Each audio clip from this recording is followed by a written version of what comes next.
Salut à tous, c'est Frédéric de la Vie. Alors ce soir, je voulais vous faire une petite vidéo pour vous parler des bonnes actions que j'ai réalisées dans ma vie ou des BA. Comme on dit chez les scouts, bonnes actions.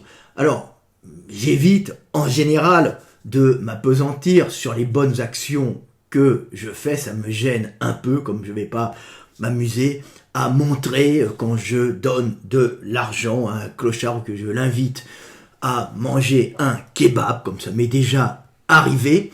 J'évite de le faire parce que je trouve ça un peu... Ce n'est pas fait pour me mettre en valeur, c'est fait parce que ça me fait plaisir d'aider les gens et j'évite d'en faire la promotion pour faire valoir mes intérêts personnels et me faire aimer, ça me gênerait beaucoup. Donc j'évite de m'appesantir sur les bonnes actions que j'ai fait, et j'en ai fait des nombreuses, puisque je suis un individu de paix et d'amour. J'ai déjà sauvé des gens qui se faisaient tuer par des racailles dans la rue. Je n'ai rien contre les racailles, mais c'est comme ça qu'on les appelle. J'ai eu le droit à avoir ma petite condamnation pour être intervenu, avoir sauvé la vie d'un homme. On m'a remercié en me disant « Oui, mais monsieur, vous avez agi d'une façon un peu non conventionnelle, donc vous avez de la prison avec sursis, mais vous êtes un héros. » Bon, j'aime au moins qu'on se soit aperçu de ça, donc je n'ai pas eu de condamnation, sauf de la prison avec sursis, et un remerciement de madame le procureur. Donc voilà, bon ça, je peux en être fier, c'est une condamnation dont je suis fier. J'ai déjà sauvé la vie d'un... Je n'aime pas m'appesantir là-dessus, ça fait surtout pour faire ma promotion et pour me faire aimer, c'est pas du tout le but. J'ai déjà sauvé la vie d'un homme qui faisait un arrêt cardiaque, c'est-à-dire c'était un tox, qui chez Flunch, quand j'étais plus jeune, en sortant de salle de gym, je mangeais avec mes amis, et il a fait un arrêt cardiaque, et je me suis tout de suite levé, sa copine était là, il était déjà tout cyanosé, il ne respirait plus et son cœur ne battait plus, donc on lui a fait, j'ai dit à sa copine, mets-lui la tête en arrière, sa copine a soufflé et moi je lui ai fait les battements cardiaques classiques, donc le bouche à bouche et la réanimation cardiaque. À l'époque c'était, on soufflait une fois et après on appuyait 5 fois, très fort, ça peut péter la cage bien sûr, et donc on a fait ça. Et on l'a maintenu comme ça un quart d'heure jusqu'à l'arrivée des pompiers qui ont pris le relais. Et heureusement, cet individu est reparti sur ses deux jambes. Donc arrêt cardiaque, arrêt respiratoire et cardiaque. Donc on a eu le temps de le ventiler pour pas qu'il y ait de dégâts au cerveau. Il est reparti sur ses deux pieds. Donc c'est une BA. Je l'ai fait parce que je connaissais les mouvements. J'avais passé mon secouriste réanimateur. J'ai 2 diplômes, c'est secouriste et réanimateur. C'est un peu ma croix de fer, si vous voulez, j'en suis assez fier, puisque ça a sauvé la vie d'un homme, et ça a sauvé plusieurs fois, puisque j'ai déjà fait des pansements compressifs, des choses comme ça. J'ai aidé des gens qui étaient en malaise, tout le monde en rencontre dans la rue, mais tout ce petit diplôme, cette petite formation devrait être offerte à tous les gamins dès leur plus jeune âge, pour sauver des vies. Alors, mais j'ai aussi été un camarade, un homme de valeur avec mes amis mourants et même avec mes proches de la famille mourants et mourants de cancer, puisqu'à partir d'un certain moment d'existence, on va avoir de plus en plus autour de nous de connaissances qui vont mourir et de gens qui vont disparaître à la confrontation à la mort. Et parfois difficile, il faut s'y habituer, mais il faut aussi avoir le courage d'accompagner nos proches, nos parents et nos amis. Alors comme j'ai été accusé par un ignoble individu, qui est ignoble parce que c'est sa vie qui l'a rendu mauvais et méchant, bien sûr, j'ai été accusé d'avoir sur des vidéos, le titre de la vidéo c'était de Frédéric de la Vie, la haine des malades, des faibles et des femmes. Donc la haine des malades, il m'a accusé publiquement d'avoir la haine des cancéreux, parce que j'ai eu pour lui le malheur de dire cancéreux en rémission, en parlant d'un individu qui était méchant. J'avais expliqué que la souffrance d'une maladie que l'on peut avoir ne rend pas forcément bon, et cette chose qui peut être perçue comme une injustice de la vie, mais nous finissons tous morts, bien sûr, après avoir été vivants, peut parfois rendre les hommes méchants, comme ça peut parfois les rendre sages. Et j'avais expliqué que dans ce cas-là, cet homme, par la souffrance qu'il avait accumulée dans sa vie, était devenu méchant. Alors il ne l'avait pas apprécié, il avait dit que j'avais la haine des cancéreux. Alors maintenant je peux parler quand même de ma vie par rapport à la maladie. J'ai eu des proches qui sont morts de cancer, ma grand-mère bien sûr, mon papa qui a eu une longue maladie comme on le dit, et qui lui a été très malade assez longtemps, et que j'ai accompagné comme un bon fils, même si lui n'avait pas forcément toujours été un bon papa. Il m'a quand même rendu très intelligent par l'éducation qu'il m'a donnée et sa curiosité du monde, mais à l'adolescence, ça a été plutôt quelqu'un de très difficile et de très mauvais. Heureusement, son éducation a compensé, l'intérêt qu'il m'a donné au monde a compensé, mais il était devenu mauvais, méchant, jaloux, et la maladie, en plus, l'a rendu encore plus méchant envers moi avant que un certain moment il se résigne et qu'il devienne un individu bon, après qu'il ait accepté qu'il allait mourir, il a vu qu'il pouvait être bon et ne pas être uniquement haineux des autres en bonne santé. Oui, parce que souvent quand on est malade, très malade, quand on voit les autres en bonne santé, on peut des fois devenir haineux de ceux qui restent en bonne santé. Malheureusement, c'est souvent comme ça, comme on peut être touché par la grâce et devenir des êtres qui savent que le temps est compté, qui vont donner, bien sûr, à tout le monde. Ça arrive, ma grand-mère atteinte d'un cancer a été comme ça, une femme formidable. Alors, cet individu m'a accusé de ne pas aimer, d'avoir la haine des cancéreux en rémission, parce que j'avais utilisé le mot cancéreux en rémission, comme cause de souffrance, bien sûr, et d'angoisse. Et là-dessus, je peux vous raconter une histoire où je vais encore m'épancher sur mon côté samaritain et homme de valeur, car c'est ce que je suis.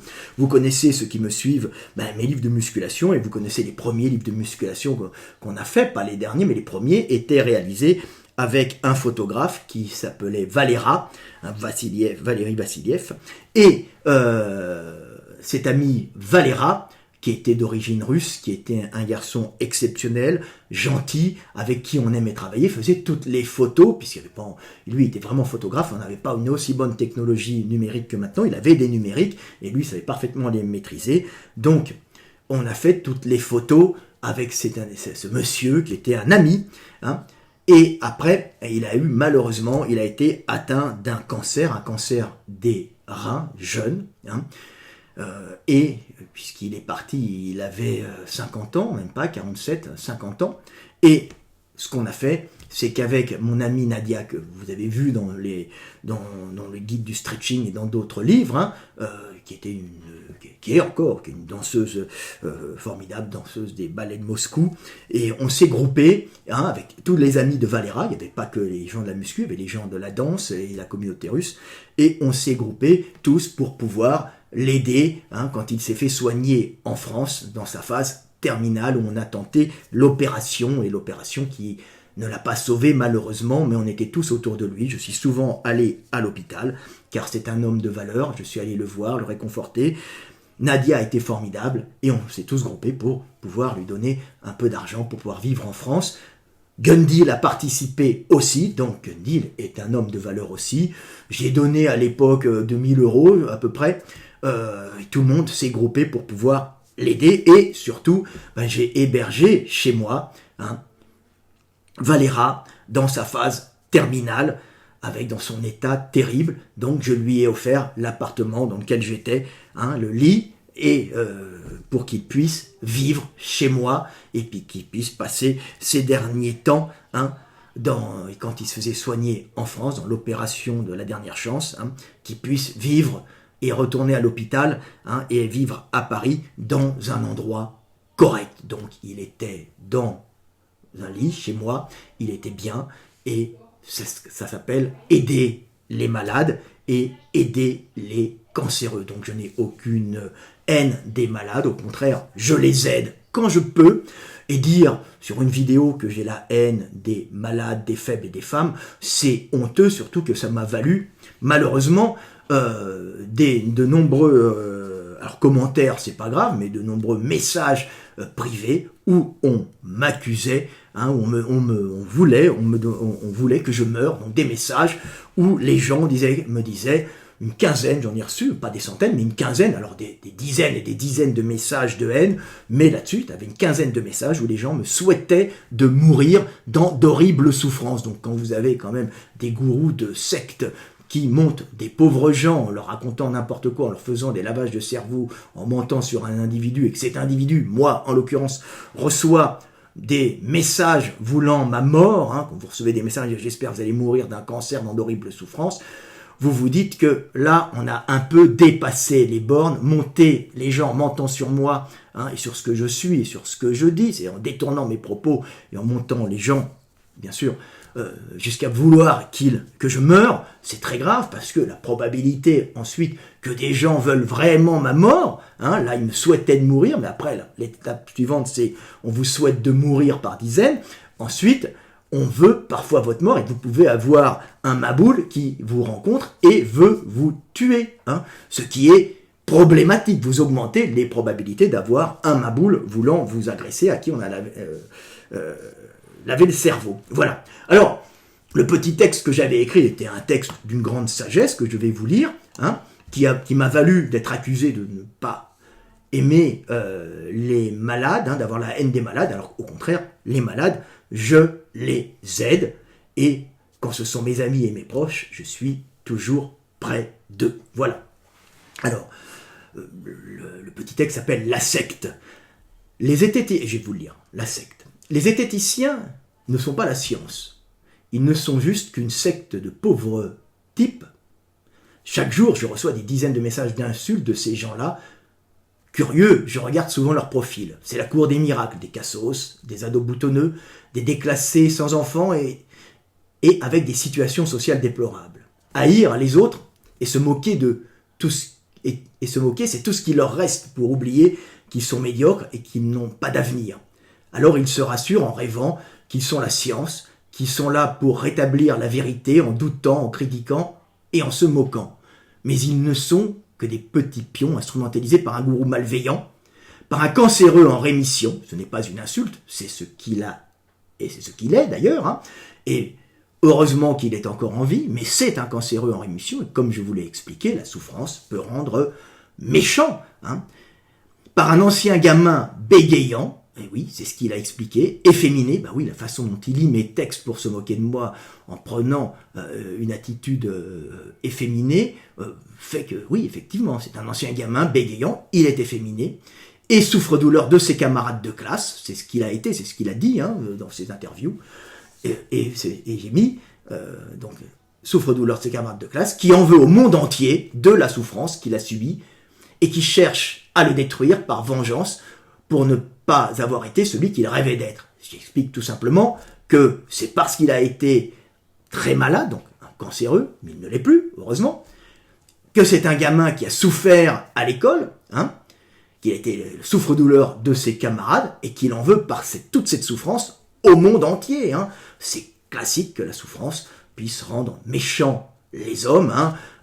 Prenez les serial killers, s'ils sont si méchants, il y a peut-être une part de génétique, mais à la base, il y a beaucoup de souffrance dans la jeunesse. Quand vous regardez la jeunesse des serial killers, c'est pas très joli, et c'est plutôt terrible, et ça génère souvent de la haine du monde, parce qu'ils perçoivent le monde comme quelque chose d'injuste qui les a fait souffrir, et pourquoi être juste dans un monde qui a été injuste avec vous? Tout simplement, continuons, ça vous enlève des fois toute compassion, Bien qu'il y ait bien sûr, tous les gens qui souffrent ne deviennent pas des serial killers, c'est évident, mais ça aide, les statistiques montrent que les serial killers ont souffert, en général, et qu'ils n'ont pas une jeunesse fabuleuse.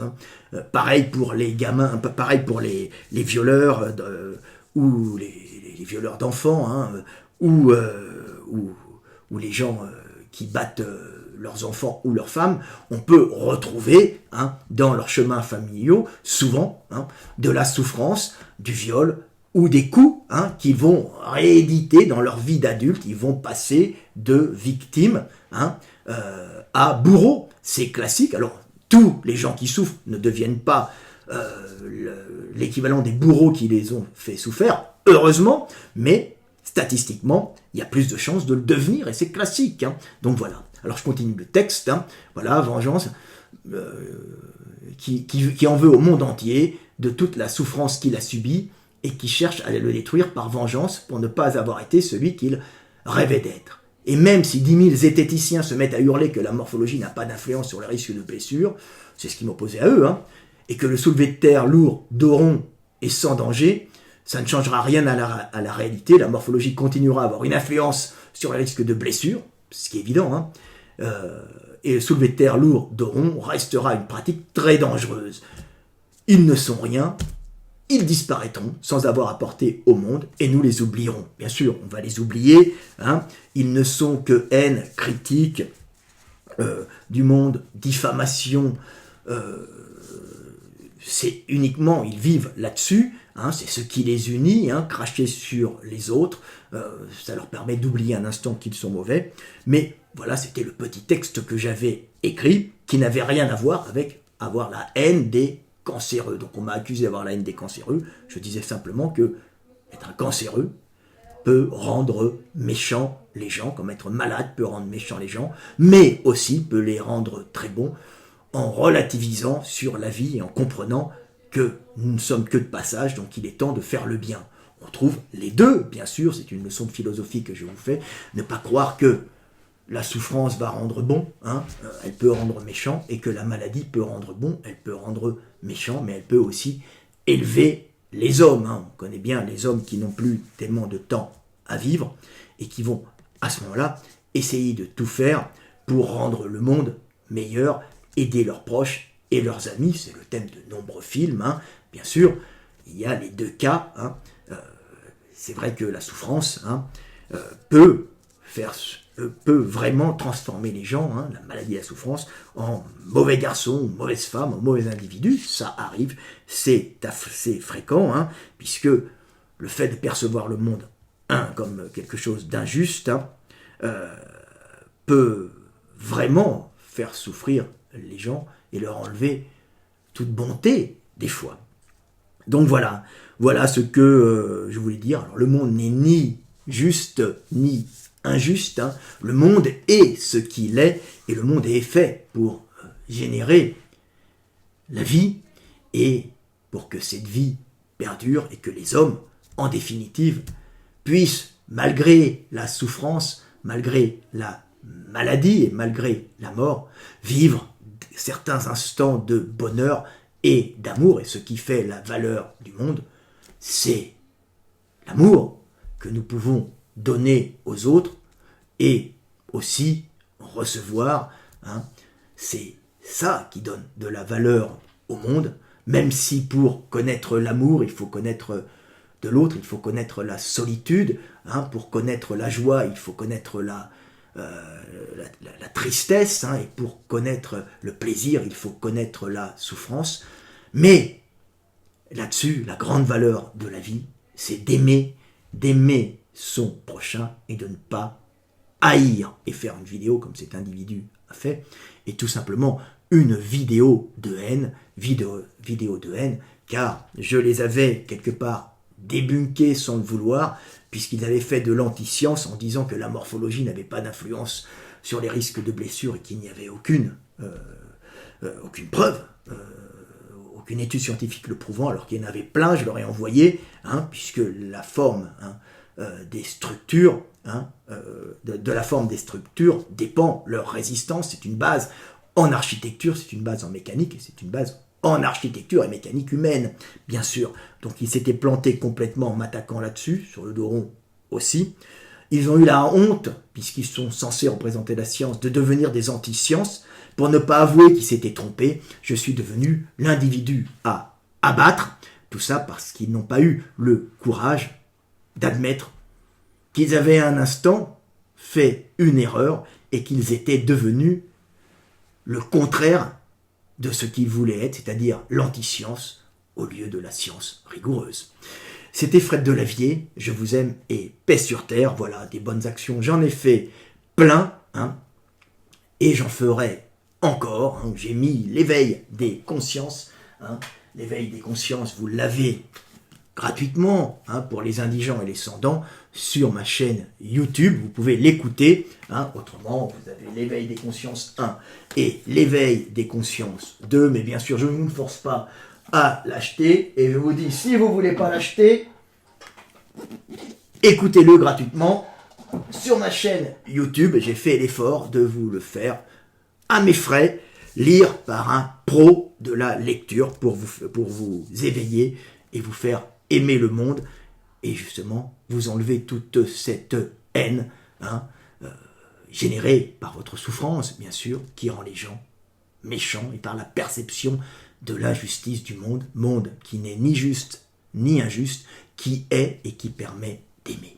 Je vous aime et paix sur terre, mes frères et sœurs.